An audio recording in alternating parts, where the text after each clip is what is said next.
할렐루야. 11월 넷째 주일 아침입니다. 귀한 예배에 함께 하신 여러분 모두를 주님의 이름으로 환영합니다. 이 주일에 마음을 정돈하시고 우리 다 함께 기도하심으로 2020년 11월 22일 주일 예배를 하나님 앞에 드리시겠습니다.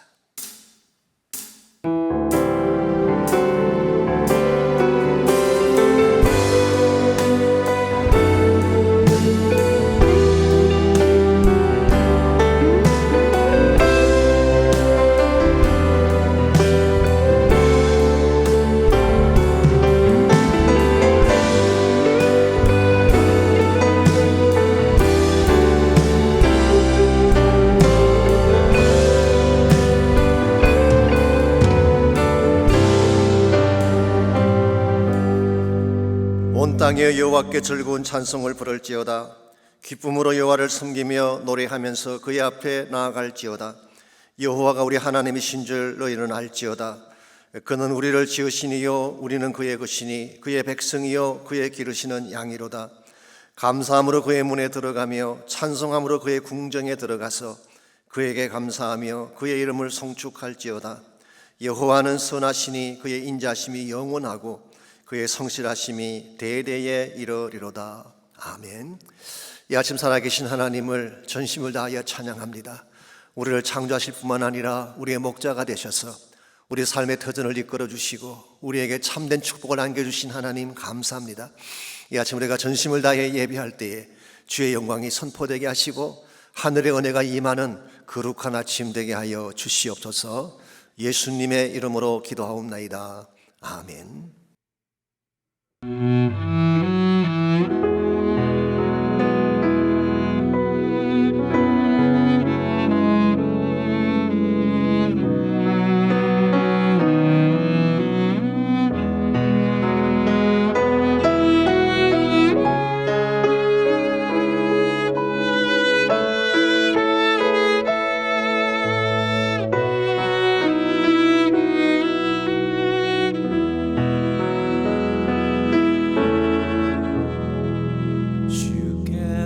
높은 보좌에 앉으셨는데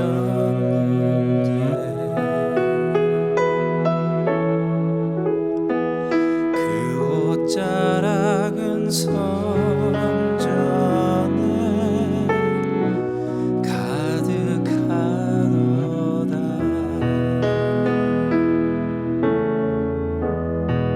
천사들이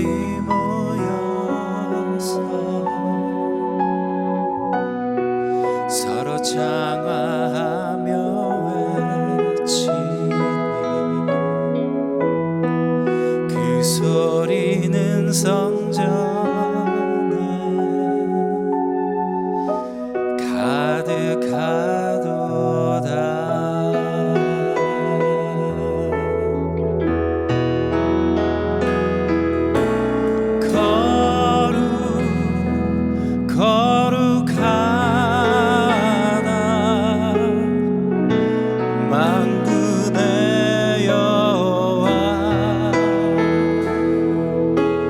그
주님을 경배해.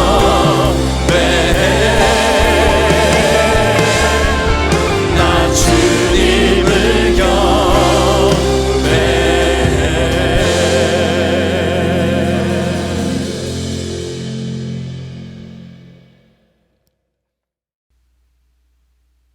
온 세상을 창조하시고 주관하신 하나님, 오늘도 제 삶에 세밀히 역사하셔서 코로나 시대에 하나님의 은혜를 더 깊이 체험케 하시니 감사드립니다. 세상의 환란에 요동치지 않게 하시어 이 귀한 예배에 주님을 예배케 하시니 또한 감사합니다. 사람의 소리는 감추시고 오직 주의 음성에 마음을 쏟는 거룩한 예배로 인도하여 주옵소서.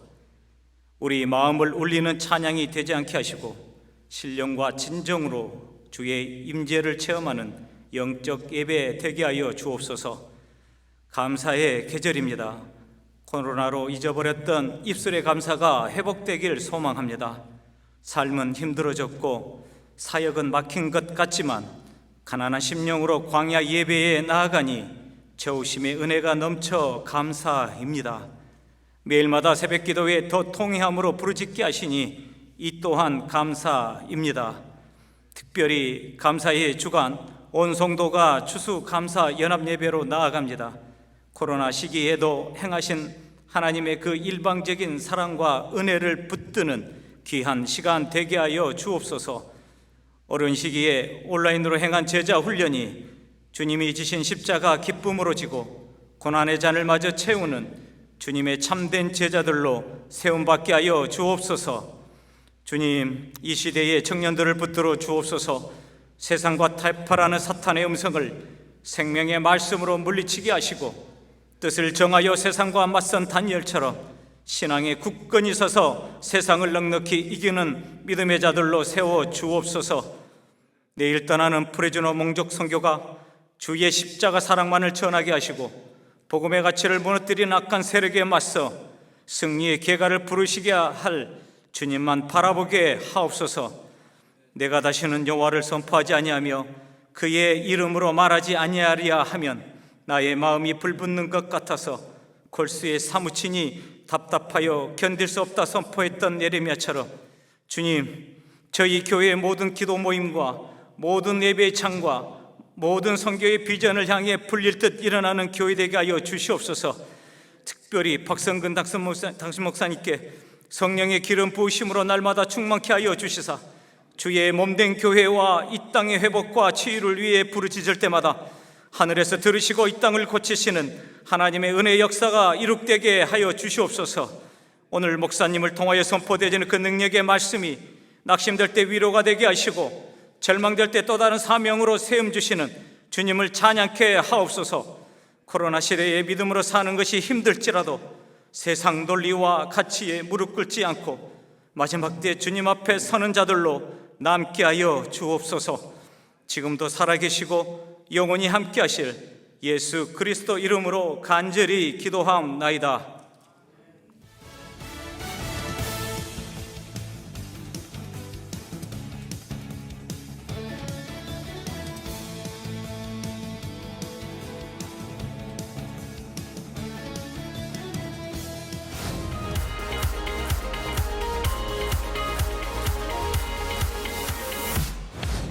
이번 주 목요일 오전 10시 30분에 추수감사절 연합예배를 드립니다. BSBC 모든 성도님들이 함께 한 해 동안 베풀어 주신 하나님의 은혜에 감사하는 시간입니다. 이중 언어로 진행되는 추수감사절 연합예배에 모든 가족들과 양무리 식구들과 함께 참석하시기 바랍니다. 예배 직후에는 플라자에서 정성껏 준비한 도시락을 나누며 교제의 시간을 가질 것입니다.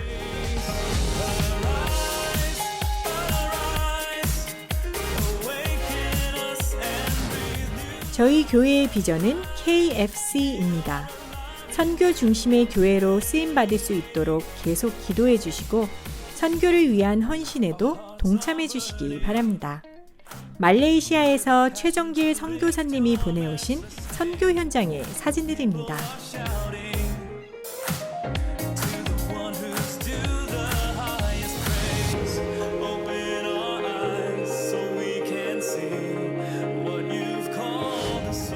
추수감사절 주간을 맞이하여 다음 주 금요 주일 예배와 온라인 어화나 제자훈련 전체 모임은 없습니다. 가정에서 가족과 함께 유익한 시간을 보내시기 바랍니다. 하지만 새벽 기도회와 온라인 수요 목자 모임은 정상적으로 진행됩니다. 참조해 주시기 바랍니다. 주님 안에서 행복한 한 주 보내시길 바랍니다. 오늘 귀한 예배 함께 하신 여러분 모두를 다시 한번 주님의 이름으로 환영합니다. 또한 가정에서 또 여러 처소에서 온라인으로 예배하시는 모든 분들도 진심으로 환영합니다. 광고에서 보신 것처럼 이번 목요일이 Thanksgiving Day, 추수감사절입니다. 사실 금년은 어느 때보다 더 힘들었고 어려운 때이긴 하지만 그러나 어려울 때 드리는 감사가 진짜 감사 아니겠습니까? 이런 면에서 힘들 때일수록 주 앞에 나와서 감사하고 또 찬양해야 된다고 생각합니다. 여러분께서 가능하시면 다 나오셔서 함께 예배도 드리고 또 잃었던 힘도 다시 회복을 받고 또 교제도 하는 그런 시간 가지면 좋겠습니다. 특별히 아주 맛있는 도시락을 준비한다고 하니까 나오셔서 같이 양무리끼리 모여서 교제도 하고 식사도 하시기를 바랍니다. 저희 교회 비전을 하신 대로 KFC죠. Kingdom Focused Church. 쉽게 말하면 하나님 나라 중심의 교회, 선교 중심의 교회를 말합니다. 참 어려움에도 불구하고 선교에 동참해 주신 여러분들에게 정말 감사를 드리고 계속적으로 여러분 선교에 대한 기도와 또 동참해 주시기를 바랍니다. 광고에서 보신 것은 최정길 선교사님 말레이시아 사역을 잠깐 보여드렸습니다. 계속 기도해 주시기를 부탁합니다. 주부에 나오진 않았지만 미랄 선교단에서 특별 광고를 요청해 왔습니다.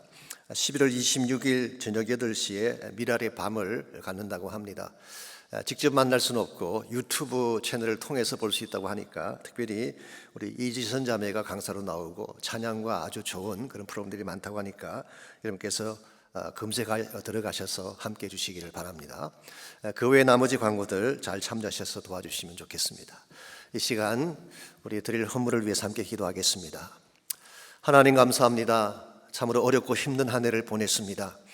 모든 것이 막힌 것처럼 보여지고 답답한 것처럼 보여진 한 해를 보냈지만 그러함에도 우리 10년 가운데에 하나님을 향한 감사가 있게 하신 것을 감사합니다. 주어진 환경 때문에 감사하는 것이 아니라 내가 이룩한 업적 때문에 감사하는 것이 아니라 하나님 때문에 감사할 수 있는 저희들이 되게 하셔서 어려운 때일수록 또 전심을 다하여 주 앞에 나와 찬양하고 감사하는 우리들 되게 하여 주옵소서. 이 시간에 소중한 예물을 주께 올립니다. 이 예물이 주의 영광 위에 서임받도록 축복해 주시고 어렵지만 힘들게 살아가지만 모든 성도들의 가정을 보호해 주셔서 믿음 가운데 꼭 승리하도록 은총을 베풀어 주시옵소서. 예수님의 이름으로 감사하며 기도하옵나이다. 아멘.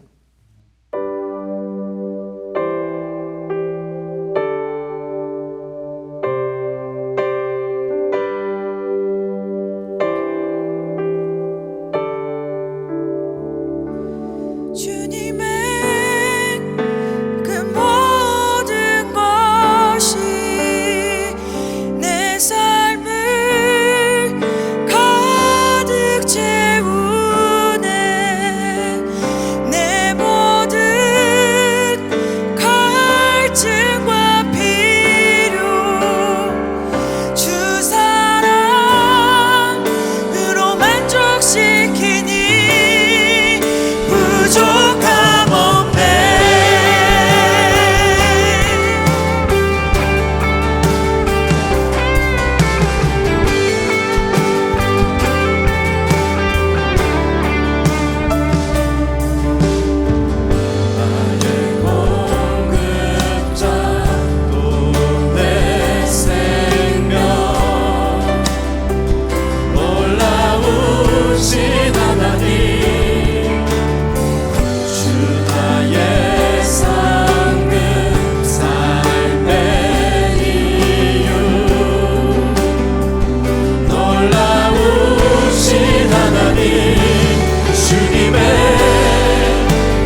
내 삶을 가득 채우네.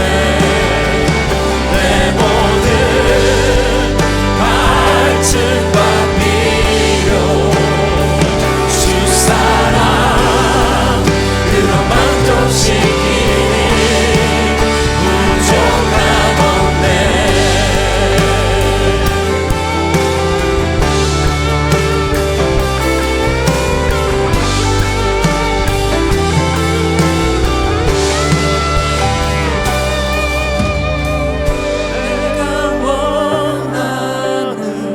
모든 것보다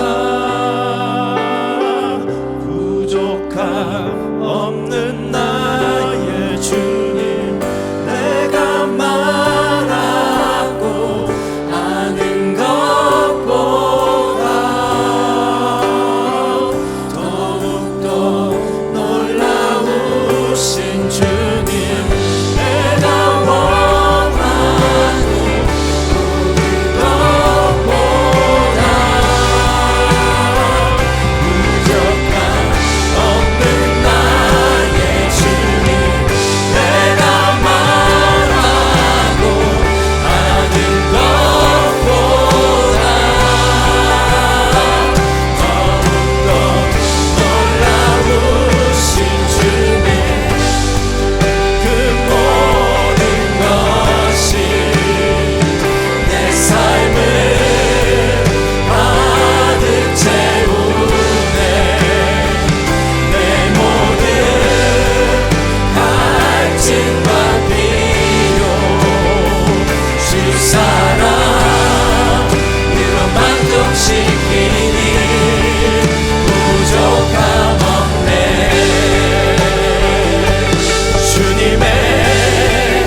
감사의 힘, 인생을 달리게 한다.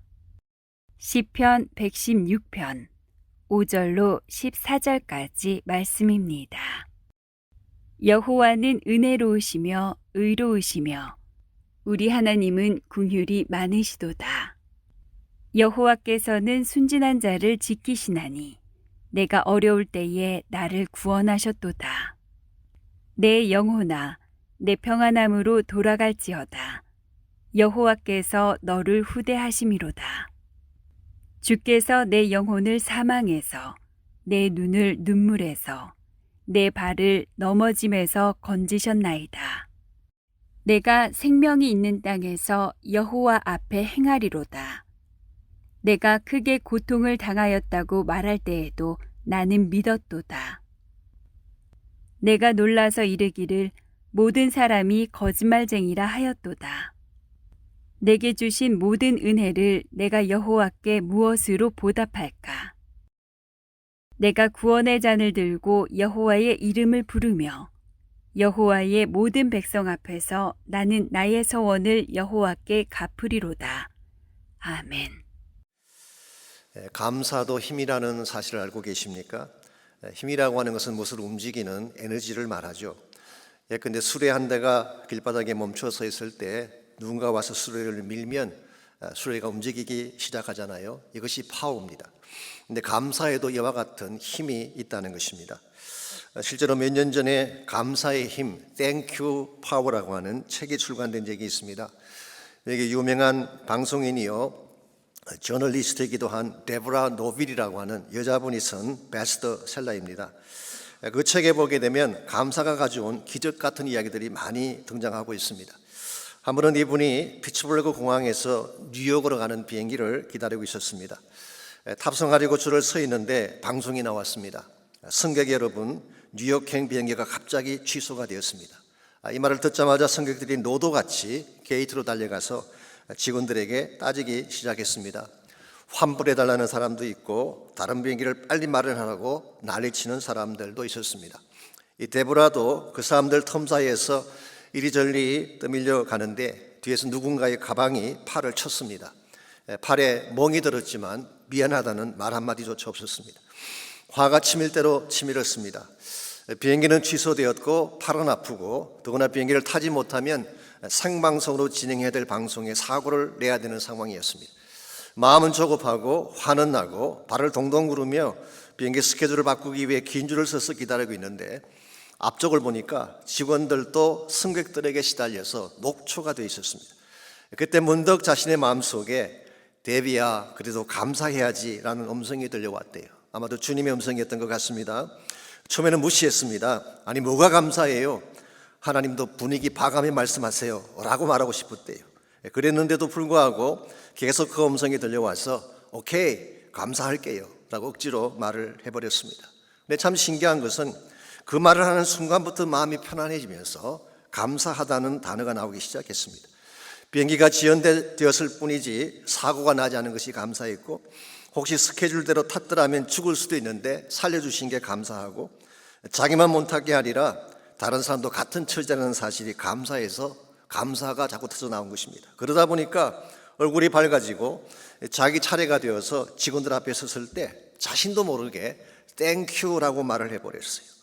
그랬더니 직원들이 의아한 듯 쳐다봅니다. 왜냐하면 지난 몇 시간 동안 불평하며 화내는 사람들의 음성만 듣다가 땡큐라는 말을 처음 들었기 때문이죠.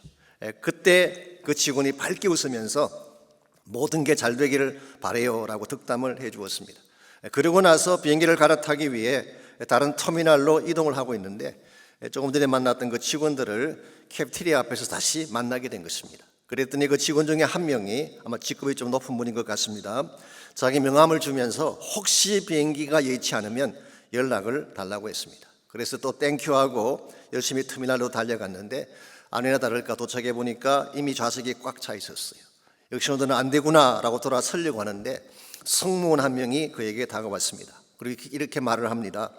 사실 공고는 하지 않았지만 뉴욕으로 가는 비행기 한 대가 곧 출발하려고 하는데 딱 한 자리가 남았다고 합니다. 제가 전화를 해드릴게요. 지금 승객 한 분이 달려가니까 기다려달라고 전화하겠습니다. 세상에 이런 친절한 일이 어디 있습니까? 얼굴도 모르는 승무원이 왜 이 사람에게 페이버를 주는 것일까요? maybe 아마 아까 전화하던 그 사람이 전화해 준 탓인지는 모르겠어요. 그래서 얼른 땡큐하고 겨우 비행기에 탑승을 했는데 탑승해 보니까 좌석 번호가 33D였습니다. 맨 끝줄 화장실 앞이었어요. 그래도 얼마나 감사한지 짐을 캐비넷에 싣고 자리에 앉았는데 승무원이 또 왔어요. 짐을 들고 자기를 따라오라는 것입니다. 혹시 뭐가 잘못되었나 해서 따라갔더니 맨 앞자리에 1등석 자리가 비어 있으니까 거기 앉으라고 하는 것입니다. 그래서 이분이 화장실 옆자리에 앉을 뻔했다가 1등석 자리를 타고 왔다는 그런 스토리. 여러분 이와 같은 것이 우연일까요? 아니면 그날따라 운세가 좋아서 일어난 일일까요? 아닙니다. 최악의 상황에도 불구하고 지친 직원에게 던졌던 땡큐라는 한마디 말이 연쇄적으로 작용을 한 것입니다. 땡큐라는 한마디가 비행기 탑승의 문을 열게 했고 땡큐가 화장실 옆자리에서 1등석으로 업그레이드 시켜주었고 땡큐라는 이 한마디가 멈추어 설 뻔했던 그녀의 여정을 다시 달리게 한 것입니다. 이것을 데보라는 땡큐 파워라고 불렀습니다. 여러분 감사에는 능력이 있습니다. 닫힌 문을 열고 멈춘 인생을 달리게 하는 힘이 감사에 있는 것입니다. 특별히 하나님을 신뢰하고 믿기 때문에 하나님을 향해 감사하는 사람은 하나님이 그냥 두지 않으세요. 반드시 능력을 베푸시고 기적을 나타내 주시는 것입니다. 왜냐하면 하나님은 감사하는 자에게 언제나 최상의 축복 안겨주기를 원하시기 때문에 이런 면에서 우리의 삶 가운데에 무슨 일을 당할지라도 감사하며 사는 것 대단히 중요한 것입니다. 오늘 여러분의 삶의 현실은 어떠합니까? 막힘없이 잘 달리고 있나요? 혹시 산중턱에 멈춰 서버린 기차처럼 더 이상 앞을 향해 나갈 수도 없고 뒤돌아갈 수도 없는 멈춰선 삶의 현실이 혹시 여러분에게 있습니까? 이와 같이 멈춘 인생을 풀어낼 수 있는 비결은 멀리 있지 않습니다. 감사하면 되는 것입니다. 감사했을 때에 빌립보 감옥에 있던 바울의 결박이 풀려지고 그를 자유하게 한 것처럼 우리가 감사할 때 하나님이 우리 삶의 모든 결박을 풀어주는 것입니다. 감사가 새 능력을 가져옵니다. 감사가 닫힌 문을 열어줍니다. 감사가 세기적의 아침을 맞이하게 하는 것입니다. 그러므로 아무리 힘들고 어려울지라도 감사를 선포하시기 바랍니다. 감사드리기 때문에 감사하는 것이 아니라 감사가 여러분의 삶이 되게 할 때에 여러분의 인생은 다른 차원으로 성장해 갈 수가 있게 되고 하나님의 놀라운 역사들은 곳곳에서 일어나게 되는 것입니다. 오늘 같이 읽은 본문을 보시게 되면 역경에도 불구하고 감사의 제사를 올렸던 한 시인의 고백이 오늘 본문에 기록된 내용입니다. 이 시편 116편은 흔히 할렐 시편이라고 부르죠. 일반적으로 시편 113편부터 118편까지를 이집트 할렐 시편이라고 부릅니다. 이집션 할렐 삶스라고 이렇게 보통 부르죠. 그렇게 부르는 데는 두 가지 이유가 있습니다. 첫 번째 이유는 이 시편들의 마지막이 할렐루야로 끝나기 때문에 할렐시라고 부르는 것입니다. 두 번째 이유는 이 시편들의 주제가 애굽에서 구원받은 이스라엘 백성의 스토리를 담고 있기 때문에 이집트 할렐 혹은 출애굽 할렐이라고 부르는 것입니다. 미시나에 의하면요, 유대인들은 이 할렐 시편을 절기 때 부르도록 규정이 되어 있습니다. 특별히 6월절 만찬이 주어졌을 때, 파스오브 밀을 나눌 때에 이 할렐 찬양을 그들은 불렀어요. 대개 시편 113편과 114편은 식사 전에 불렀고 115편부터 118편까지는 식사 후에 불렀다고 합니다. 마태복음 26장 30절에 보면 예수님께서도 이 할렐을 불렀다는 기록이 나옵니다. 예수님이 제자들과 함께 만찬하신 후에 감람산으로 가실 때에 찬미하며 갔다는 표현이 나오죠. 그때 불렀던 찬송이 오늘 본문의 말씀입니다. 그래서 시편 116편도 그때 불려졌을 가능성이 많습니다. 예수님이 십자가 죽음을 앞둔 마지막 날 밤 겟세마네를 향해 걸어가시면서 찬미의 노래를 불렀다는 사실이 흥미롭지 않습니까? 이런 측면에서 생각해 보면 오늘 본 시편은 형통 중에 불렀던 노래는 아닌 것 같습니다. 오히려 고난을 뚫고 새 비전을 향해 나아갈 때 불렀던 노래라고 할 수가 있습니다. 실제로 오늘 본문을 자세히 보시게 되면 이 시편 저자가 겪었던 수많은 역경들이 곳곳에 기록이 되어 있습니다. 3절 말씀에서 사망의 줄이 나를 두르고 스올의 고통이 내게 이르렀다라고 표현한 것을 보면 아마도 그 사람에게 죽음의 질병이 찾아왔던 것 같습니다. 8절을 보시면은 내 눈을 눈물에서 내 발을 넘어지면서 건지셨다고 표현했는데 이것을 보면 숱한 아픔과 상처를 겪고 매비 처절한 실패까지도 경험했던 사람 같습니다. 심지어 11절에 보면 내가 놀라서 이르기를 모든 사람이 거짓말쟁이라고 표현했어요. 이걸 보게 되면 수없이 배신당하고 버림받았던 경험도 가졌던 것 같습니다. 이와 같이 엄청난 고초와 아픔을 가졌음에도 불구하고 12절에서 14절까지를 보십시오. 오늘 시편 저자가 뭐라고 고백하고 있나요? 내게 주신 모든 은혜를 내가 여호와께 무엇으로 보답할까? 내가 구원의 잔을 들고 여호와 이름을 부르며 여호와의 모든 백성 앞에서 나는 나의 서원을 여호와께 갚으리로다. 사실 이 12절에서 14절 오늘 시편의 클라이맥스라고 할 수가 있습니다. 갚을 길 없는 은혜를 고백했습니다. 구원의 잔을 높이 들고 여호와를 찬양하겠다고 고백을 했고 자신의 삶을 드리겠다고 고백하고 있습니다. 여러분, 이 고백이 이 시인을 살게 한 것입니다. 이 고백이 역경에도 불구하고 다시 당당한 모습으로 일어나서 뛰게 한 것입니다. 오늘 여러분과 저에게도 이와 같은 감사의 고백이 필요합니다. 이 고백이 있을 때에 척박한 환경이 우리를 막았을지라도 주저하지 않고 일어날 수 있기 때문에 좀 솔직히 많은 분들이 멈춰버린 삶의 현실을 경험하고 계시지 않습니까? 코로나 바이러스 때문입니다. 벌써 9개월째입니다. 만남도 멈추고 사업도 멈추고 아이들의 학교와 직장도 멈춘 지가 오래됐어요. 질병 때문에 혹은 삶의 에너지가 고갈되어서 멈춘 가운데 계신 분들이 많습니다. 이와 같은 것을 딛고 일어나야 되는데 이것을 딛고 일어서려면 힘이 필요한데 그 힘이 어디에서 나오냐는 것입니다. 오늘 본문에 의하면은 감사할 때 그 파워가 주어진다고 소개하고 있습니다. 이런 면에서 여러분과 제가 아무리 힘이 들어도 이 감사할 수 있을 때에 역경에도 불구하고 찬양하며 하나님께로 나아갈 때에 하나님이 감사를 통해 능력을 베풀어 주시고 기적을 베풀어 주시는 것입니다. 이런 면에서 오늘 아침 물어야 될 질문이 이것입니다. 우리가 어떻게 하면 역경에도 불구하고 이 감사를 통해 멈추어진 우리 인생을 다시 달려가게 할 수 있을지, 오늘 본문에 보시게 되면 멈춘 인생을 감사로 달리게 하는데 필요한 3가지 원리가 나와 있습니다. 제일 첫 번째로 필요한 것이 신실한 믿음이에요. 신실한 믿음을 가질 때 우리는 역경을 딛고 일어서서 앞을 향해 전진해 갈 수가 있습니다. 10절 말씀 보시기 바랍니다. 10절, 내가 크게 고통을 당하였다고 말할 때에도 나는 믿었도다 라고 했어요. 여기 믿었다는 이 말이 사실 원문을 보게 되면 계속 믿었다 그런 뜻, I kept on believing, 그렇게 번역을 했어요. 자, 어떤 상황에도 불구하고 계속 믿었다는 뜻일까요?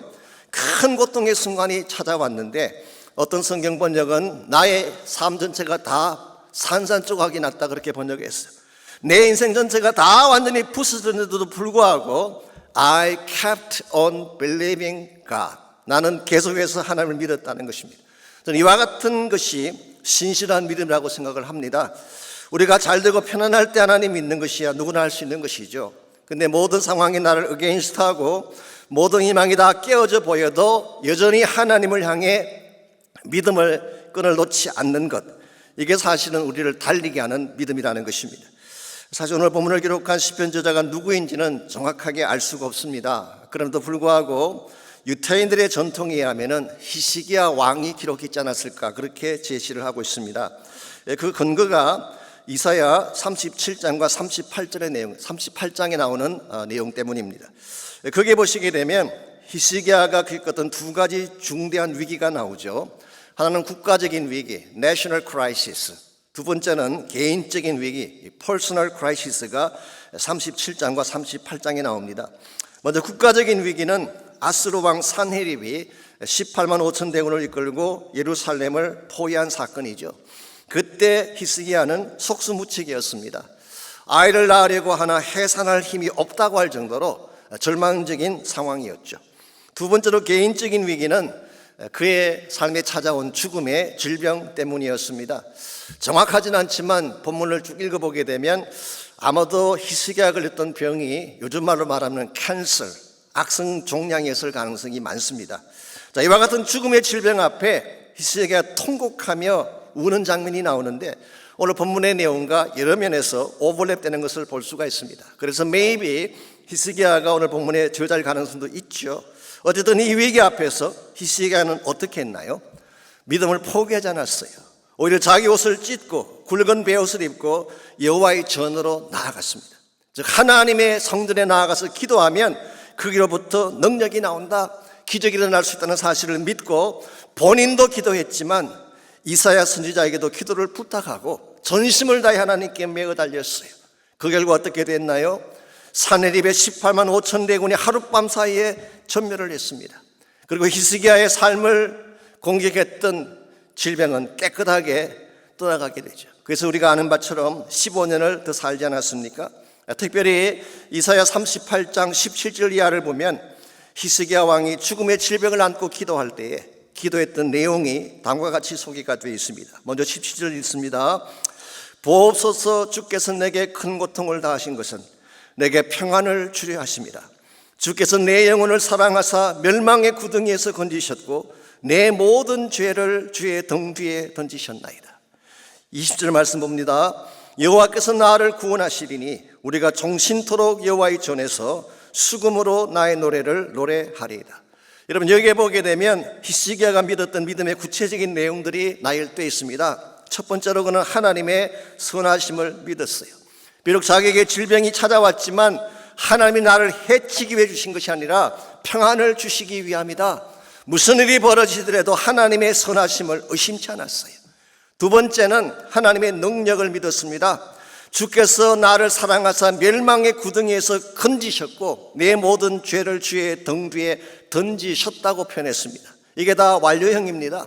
아직 아무것도 보이지 아니하지만 아예 믿고 선포해버린 것입니다. 하나님이 나를 건지셨고 나의 모든 죄악을 던져버리셨다.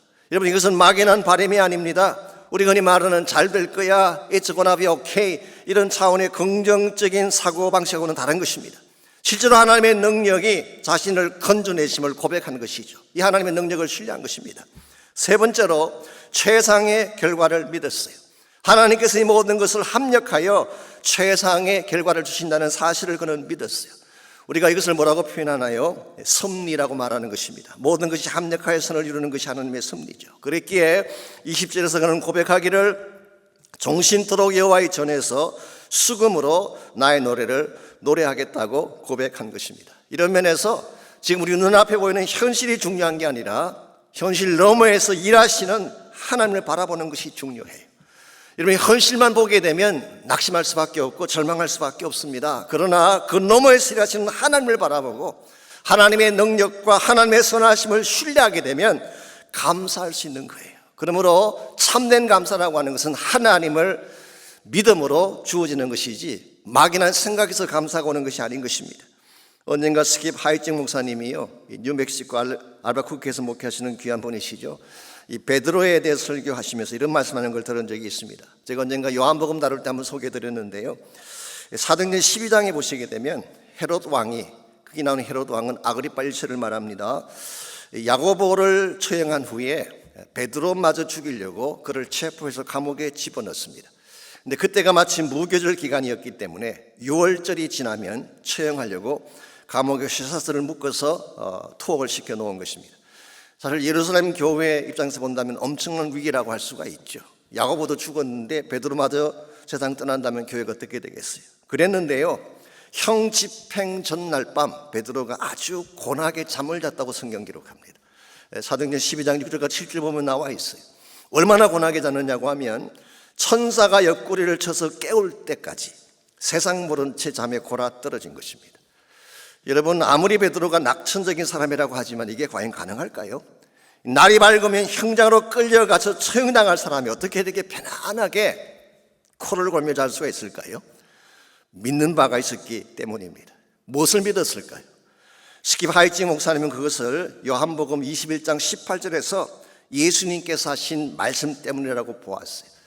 기억하실지 모르지만 예수님께서 베드로에게 이렇게 예고를 하셨죠.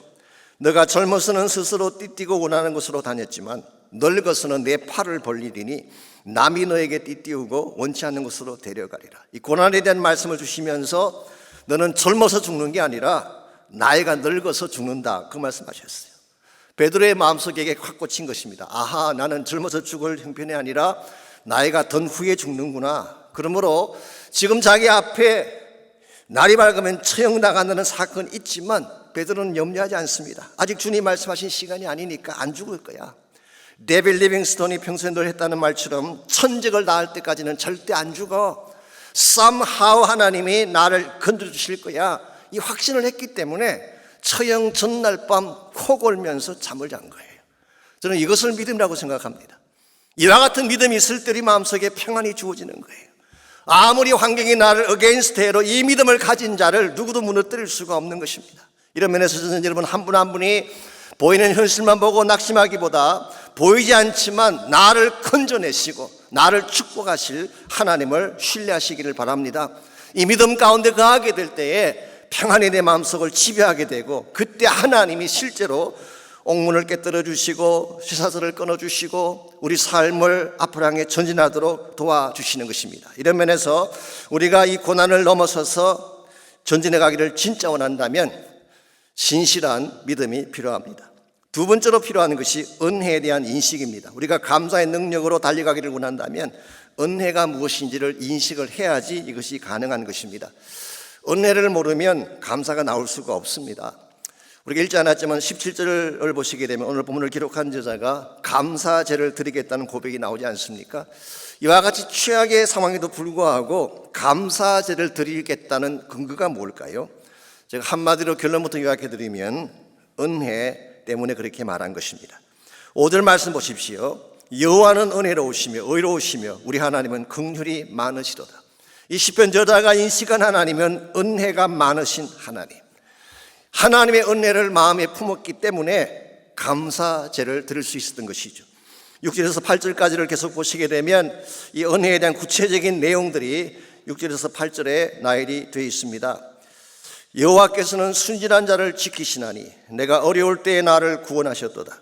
내 영혼아 내 평안함으로 돌아갈지어다. 여호와께서 너를 후대하심이로다.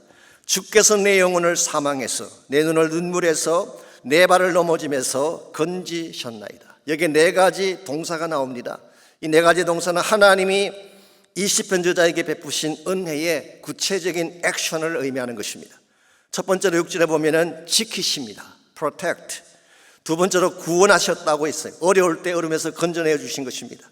세 번째 단어가 7절에 후대하심이로다. 이 후대한다는 말은 God has been good to me. 하나님은 나에게 좋으신 하나님이셨다. 나에게 최상의 축복을 안겨주신 하나님. 그리고 8절에 보시게 되면 넘어짐에서 건져내시는, 사망에서 눈물에서 실족함으로부터 건져내심, rescued. 시편 저자는 자기 삶 가운데서 하나님이 실제적으로 지키시고 보호하시고 후대하시고 건져내심을 경험했어요.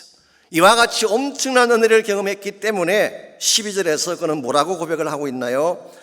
내게 주신 모든 은혜를 내가 여호와께 무엇으로 보답할까라고 고백하고 있어요. 전 여기에 자신에게 주어진 은혜를 당연시하지 않고 그것을 깊이 인식하고 갚기를 소원하는 이 시편 저자의 간절한 마음을 읽어볼 수가 있습니다. 여러분, 이것이 있어야지 참된 감사가 가능한 것입니다. 또 정확하게 말씀드리자면요, 은혜에 대한 인식이 깊을수록 감사가 깊어지게 되는 것입니다. 만일 나의 마음속에 감사가 없다, 그 말은 무슨 뜻일까요? 감사가 있긴 있지만 얄팍하다든가 건성인 경우에 무엇이 문제가 있을까요? 하나님 은혜에 대한 체험이나 인식이 작다는 반증을 보여주는 것입니다. 사실 하나님의 은혜라고 하는 것은요, 곳곳에 널려 있는 것입니다. 그런데 우리가 바로 보지 못하고 인식하지 못하게 되면 은혜에 대한 감사를 드릴 수가 없는 거죠. 여러분이 잘 아시는 헬렌 켈러가 하루는 숲속을 다녀온 자기 친구에게 질문을 냈습니다. 내가 숲속을 지나가는 동안에 무엇을 보았느냐 물었더니 친구가 답하기를 특별한 것이 없다고 답을 했어요. 늘 보던 평범한 것들 뿐이다, 그런 의미겠죠. 그때 헬렌 켈러는 이해가 가지 않았다고 합니다. 아니, 두 눈을 뜨고도 두 귀를 열고도 특별히 본 것도 특별히 들은 것도 특별히 할 말도 없다니 이게 어떻게 된 일인가. 사실은 우리가 평소에 늘 당연시하며 누리는 일상의 평범한 일상이 헬렌 켈러에게는 굉장히 소중한 갈망이었던 것이죠. 그래서 이걸 계기로 쓴 유명한 수필 하나가 있습니다. 여러분이 잘 아시는 수필이죠. 내가 사흘 동안 볼 수 있다면, 3 days to see. 내가 사흘 동안만 볼 수 있다면, 그 수필이에요. 사실 이 수필이 1933년 1월 달 애틀랜틱 만틀리라고 하는 잡지에 게재가 되면서 미국 사회에 엄청난 반향을 일으켰습니다. 왜냐하면 그 당시가 경제 대공황의 후유증으로 말미암아 수많은 미국인들이 낙심한 가운데 있었는데 이 한 편의 서사시 같은 수필이 큰 위로와 도전을 주었어요. 리저스 다이제스트 같은 경우는 이거를 20세기 최고의 수필로 꼽기도 했습니다만은 대충 이와 같은 내용입니다. 첫째 날 슬리반 선생님을 찾아가, 이 헬렌 켈러를 늘 도와주었던 선생님이죠. 앤 슬리반입니다. 슬리반 선생님을 찾아가 이제껏 손끝으로만 만지던 선생님의 얼굴을 몇 시간이고 물끄러미 바라보겠다. 둘째 날 먼동이 터며 밤이 낮으로 바뀌는 웅장한 기적을 보고 저녁에는 보석 같은 밤하늘의 별들을 바라볼 것이다. 셋째 날 큰 길에 나가 일터로 나가는 사람들의 얼굴을 보고 저녁에는 쇼 윈도우에 진열된 아름다운 물건들을 보며 집으로 돌아와 사흘 동안만이라도 볼 수 있게 해주신 하나님께 감사의 기도를 드리겠다. 여러분, 헬렌 켈러가 그토록 소망했던 이 모든 것들이 실제로는 뭔가요? 우리가 매일 삶 속에서 무심코 지나갔던 일들이에요. 우리가 매일 겪는 평범한 일들인데 헬렌 켈러에게는 이것이 기적이었어요. 너무나 소중한 갈망이었던 것입니다. 우리는 날마다 이런 기적을 경험하고 이와 같은 삶을 누리면서도 왜 감사가 없는 것일까요? 은혜에 대한 인식이 없기 때문에 그런 것입니다. 우리는 은혜를 항상 당연시합니다. 당연히 그렇게 누린다고 생각을 하죠. 그러나 우리에게 주어진 것들 가운데 당연한 것은 없습니다. 모두가 하나님이 주신 거예요. 우리의 생명 하나님이 주신 것입니다. 우리의 건강 하나님이 주신 거예요. 우리의 가정, 우리가 사랑하는 사람들 하나님이 주신 것입니다. 우리가 힘겹다고 불평하는 오늘이라는 하루도 하나님이 주신 거예요. 무엇보다 우리에게 주어진 영원한 구원의 축복과 영원한 소망 하나님이 주신 것입니다. 이 사실을 바른 눈으로 바라보고 바른 마음으로 인식할 수 있을 때에 참된 감사가 터져나올 수 있다는 뜻이에요. 오늘 여러분의 마음속에 이와 같은 은혜에 대한 인식이 있나요? 나에게 주어진 것을 당연시하고 무심코 지나칠 때가 많지 않습니까? 이와 같이 은혜에 대해서 무감각하고 무심한 우리를 향해서 헬렌 켈러는 다음과 같은 충고를 남겼어요. 내일이면 귀가 안 들릴 사람처럼 새들의 지죽임을 들어보라. 내일이면 냄새를 맡을 수 없는 사람처럼 꽃향기를 맡아보라. 내일이면 더 이상 볼 수 없는 사람처럼 사람들을 보고 세상을 바라보라. 그렇게 충고했어요. 여러분과 제가 은혜의 눈을 뜨게 되면 매일매일의 삶이 하나님의 선물이요 소중한 기적인 것을 발견하게 될 줄 믿습니다. 그러므로 우리가 정말 기도해야 될 한 가지 기도 제목이 있다면 은혜를 알게 해달라는 기도예요. 내 마음의 눈을 뜨게 해서 하나님을 보게 하시고 하나님의 은혜가 어떠함을 보게 하시고 나에게 주어진 축복이 얼마나 위대한 축복인가를 깨닫게 해주십시오. 이 은혜에 대한 인식이 깊지 아니하면 참된 감사 드릴 수가 없습니다. 전 여러분 한 분 한 분이 다시 마음의 문을 열고 하나님의 은혜를 깊이 인식하는 가운데에 하나님이 원하시는 아름다운 감사를 드릴 수 있기를 바랍니다. 이와 같이 우리가 험악한 세상을 살아가면서 멈추지 않고 계속 달려가기를 원한다면 첫째는 믿음이 필요해요. 무슨 일을 당하든 하나님이 나와 함께 하시면 이길 수 있다는 이 믿음에 대한 확신이 있을 때에 우리는 멈춤의 없이 달려갈 수가 있습니다. 두 번째는 은혜에 대한 인식이 필요합니다. 하나님이 주신 은혜가 얼마나 소중한 것인가를 알 때 감사가 넘치게 되고 이 감사가 우리를 달리게 하는 것입니다. 그러나 우리가 단순히 믿음에 대한 인식과 은혜에 대한 인식만으로는 충분하지 않습니다. 여기에 합당한 실제적인 헌신의 삶을 드려야지 하나님께 진정한 감사 제사가 되는 것입니다. 그래서 세 번째로 필요한 것, 우리가 진짜 감사함으로 인생을 달려가려면 감사에 합당한 헌신이 필요한 것입니다. 13절과 14절을 보시기 바랍니다. 이 시편 저자는 단순히 어떻게 보답할 거에서 멈추지 아니하고 13절 14절에서 그가 해야 될 액션을 이렇게 소개하고 있습니다. 내가 구원의 잔을 들고 여호와 이름을 부르며 여호와의 모든 백성 앞에서 나는 나의 서원을 여호와께 갚으리로라고 고백했어요. 이 구원의 잔을 들고 여호와 이름을 부른다, 이걸 한마디로 말하면 찬양이라고 말할 수가 있어요. 이 잔이라고 하는 것은 무엇을 담는 그릇을 의미하지 않습니까? 여러분의 인생의 잔에 무엇이 담기느냐가 참 중요해요. 진노를 담게 되면 진노의 잔이 됩니다. 슬픔을 담게 되면 슬픔의 잔이 되죠. 불평을 담게 되면 불평의 잔이 되고 쓴뿌리를 담으면 쓰디쓴 잔이 될 수밖에 없습니다. 그런데 오늘 시편 저자는 무엇을 담았다고 고백했나요? 구원을 담았다고 고백하고 있어요. 하나님이 나에게 주신 구원의 감격을 말하는 것입니다. 여러분과 제가 진실로 하나님을 찬양하기를 원한다면 이 구원의 감격을 가슴에 품고 하나님께 나가서 여호와 이름을 부를 때에 진정한 찬양이 올라가지게 되는 것입니다. 저는 그렇게 생각합니다. 우리가 감사 표현할 수 있는 많은 방법이 있지만 그중에 가장 아름다운 방법이 찬양을 통해 감사하는 것입니다. 여러분 저 앞에 나와 찬양할 때마다 이 감격이 있나요? 가끔 보게 되면 건성으로 마지못해 찬양하는 분들을 볼 때가 있습니다. 심지어는 타성에 젖어서 노래만 부르는 분들이 있는데요, 이건 하나님이 받으실 만한 감사의 제사는 아니라고 생각합니다. 진짜 heartfelt worship, 내 마음의 중심을 다한 감사가 올려질 때 그때 하나님이 찬양을 받으시고 영광을 받는 것입니다. 그러나 여기서 멈추지 아니하고 14절을 계속 보게 되면 이 시편 저자는 실제적인 헌신에 대한 말씀을 소개하고 있습니다. 나의 서원을 여호와께 갚으리로라고 말씀했어요. 여기서 서원이라고 하는 것은 vow죠. 맹세를 말합니다. 일반적으로 우리 성경에서 서원은 하지 말라고 이렇게 기록이 되어 있기 때문에 오늘 본문을 해석할 때 조금 주의가 필요하긴 합니다만은 여기서 말하는 서원은 사실은 약속을 말합니다. promise. 그래서 이 contemporary English 버전을 보게 되면 I will keep my promise to you. 당신을 향한 나의 약속을 지키겠나이다. 그렇게 번역을 했어요. 우리가 예수님 처음 만나고 첫사랑 고백할 때 하나님께 드렸던 많은 약속들이 있잖아요. 나의 삶을 드리겠습니다. 이제부터 주님 위해 살겠습니다. 심지어 악을 꼴짝 빈들에도 복음 들고 가겠습니다. 고백했던 많은 고백들이 있잖아요. 이와 같은 고백에 대한 나의 실제적인 헌신을 오늘 성경에서는 서원을 갚는다고 표현한 것입니다. 사실 우리는 입술로만 헌신할 때가 많이 있죠.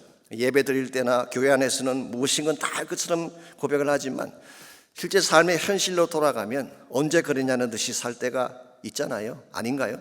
저만 그런가요? 미국 사람들은 그런 이야기를 합니다. 아이가 말을 시작하면요, 제일 먼저 가르치는 단어가 땡큐라는 단어예요. 그래서 아이들이 땡큐라는 말이 입에 붙어 있습니다. 한국이라고 꼭 그렇지 않은 건 아닙니다. 한 번은 집에 어떤 손님이 오셨는데 손님이 떠나시면서 그 집에 5살짜리 아들에게 제법 큰 돈을 주었어요. 그때 엄마가 아들에게 말합니다. 이와 같은 것을 받으면 뭐라고 해야지? 5글자로 된 말이 있잖아요. 엄마는 감사합니다를 기대했는지 모르지만 아이는 씩 웃으면서 뭘 이런 걸 다 라고 대답했다는, 평소 어른들이 하던 걸 그대로 다 닮아서 한 것입니다.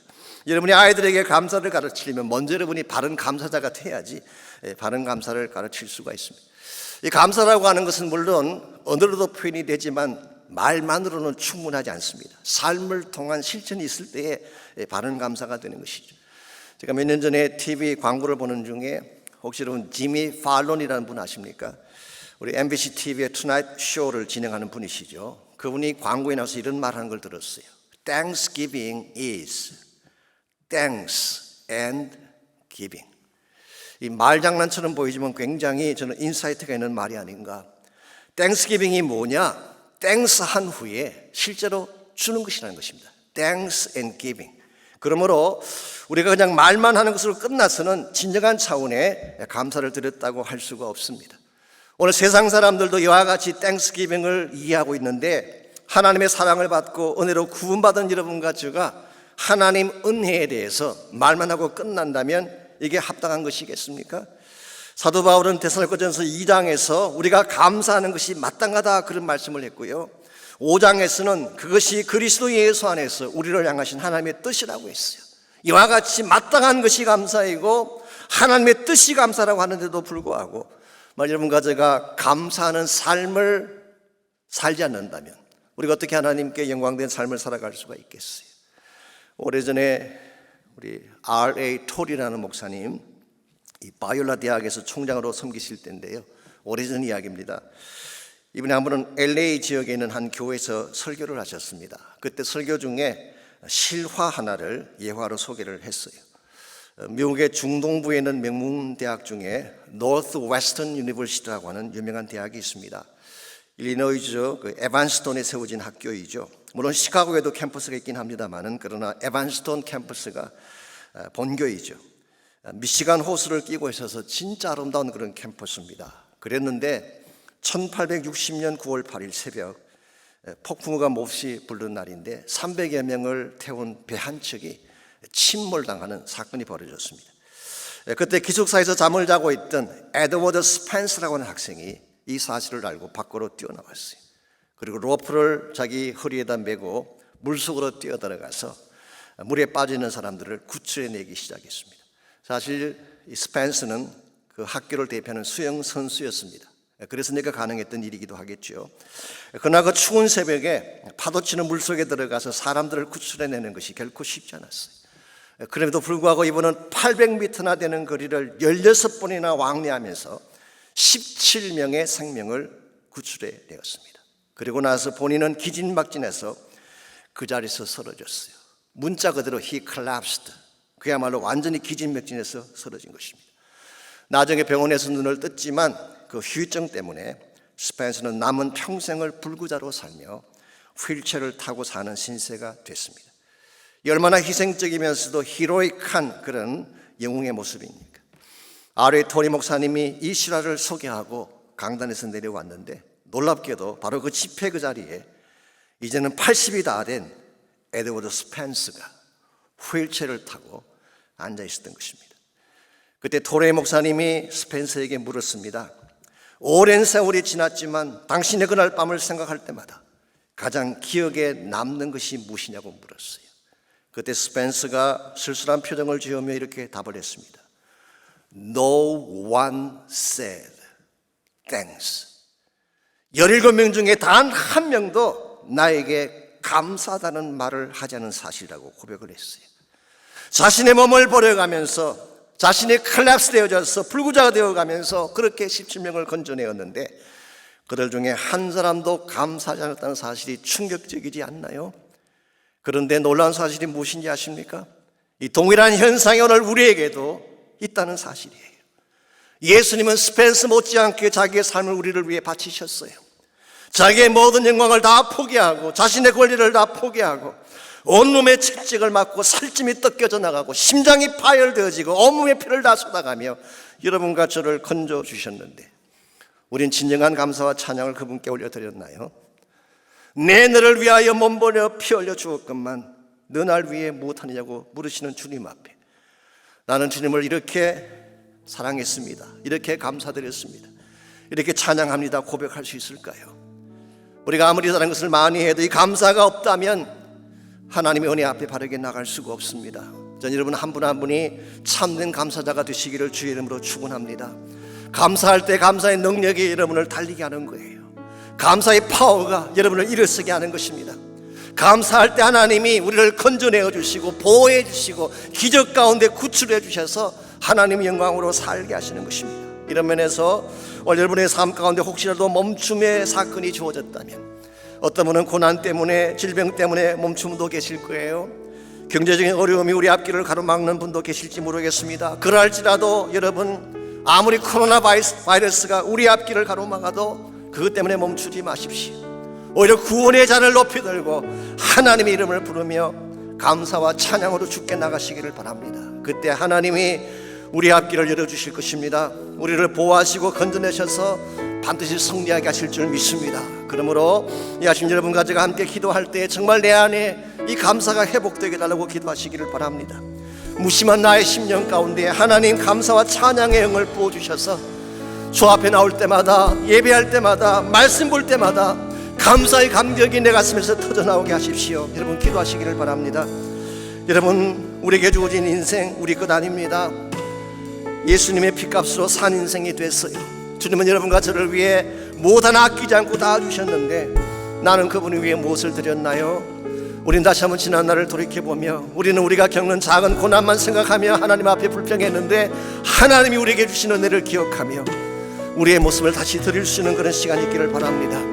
나의 모든 것 다 드려도 주연에 갚을 수 없어요.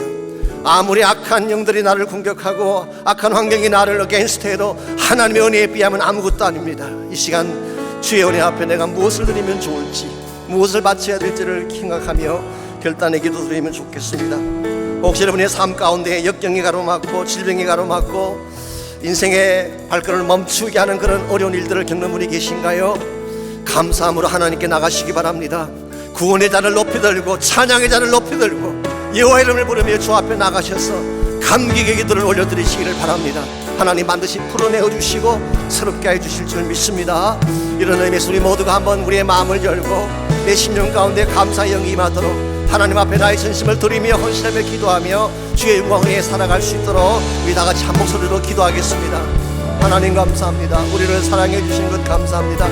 갚을 길 없는 그 큰 은혜로 나를 구원해 주신 것 감사합니다. 하나님의 사랑과 내가 그렇게 차고 넘치에도 불구하고 감사하지 않은 채 살아왔던 우리의 모습을 용서해 주시고 우리의 심령을 다시 새롭게 하시되 감사의 영을 부어주셔서 정말 내가 무슨 일을 당할지라도 하나님의 선하심을 의심하지 않게 하시고 주의 사랑을 의심하지 않게 하시고 십자가 능력과 은혜를 바라보는 가운데에 하나님을 향해 담대하게 나아갈 수 있는 우리 모두가 되게 하여 주시옵소서. 하나님 이 시간 사랑하는 주의 백성들 가운데 고난 중에 있는 자가 있습니까?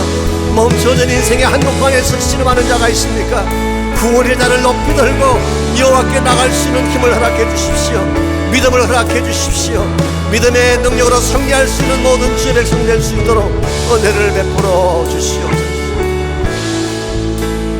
날 구원하신 주 감사 모든 것 주신 감사 지난 추억이 내 감사 주 내 곁에 계시네 향기로운 봄철의 감사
하나님 감사합니다. 모든 환경이 우리를 어게인스트하고 주어진 여건들이 우리를 힘들게 하고 있지만 그럴지라도 오늘 시편저자가 고백한 것처럼 구원의 잔을 높이 들고 여호와 이름을 부르며 하나님 향해 달려나갈 수 있는 저희 모두가 되게 하셔서 이 감사의 능력, 찬양의 능력으로 승리하게 하시고 다친 모든 문들이 열려지게 하시고 넘어진 자들이 일어서게 도와주시고 경제적인 환난과 고통 가운데 있는 모든 자들이 결박을 풀고 아름답게 자유를 누릴 수 있는 축복이 우리 모두에게 임하게 하여 주시옵소서.